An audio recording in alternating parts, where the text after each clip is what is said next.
Umaasa si Senate President Sherwin Gatchalian na iuulat ni Pangulong Ferdinand Marcos Jr. sa kanyang State of the Nation address sa Lunes ang mga hakbang laban sa katiwalian sa ghost flood control projects.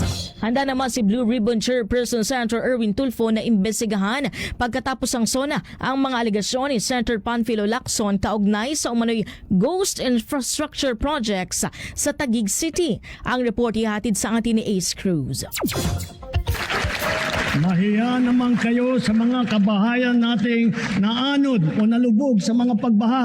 Isang taon matapos isiwalat ni Pangulong Ferdinand Marcos Jr. ang mga anomalya sa flood control projects, ito ang nais marinig ni Senate President Sherwin Gatchalian sa ikalimang State of the Nation address ng Pangulo sa Lunes, July 27. Hindi lang yung making people accountable, kung hindi ano ba yung mga reformang ginawa ng DPWH, ano bang ginawa ng iba't ahensya para hindi na maulit yung ganitong flood control issue. Ayon kay Gatchalian, sinimulan na ang mahakbang sa pamamagitan ng safeguards sa 2026 General Appropriations Act. Pero nitong Miyerkules, isiniwalat ni Senator Panfilo Lacson na may ilang ghost infrastructure projects umano sa Taguig City, kaugnay ng ilang slow protection projects na pinondohan ng 100 million pesos ang bawat isa. Ayon kay Lacson, aabot umano sa 2.385 billion pesos ang kabuang insertions sa 2025 national budget para sa Taguig infrastructure projects. Linggo, July 19, maring pinabulaanan ni Senator Alan Peter Cayetano ang mga aligasyon sa kanilang baluarte sa Taguig City. Wala pong ghost project sa Taguig. At kung may mapapakita po kayo, mananagot.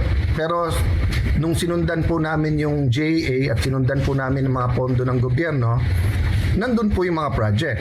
Bukas si Senate Blue Ribbon Committee Chairperson Erwin Tulfo na imbestigahan ito. Well, of course, we'll have to review that. Tingnan natin. We really have to look into that kasi serious it's a serious matter.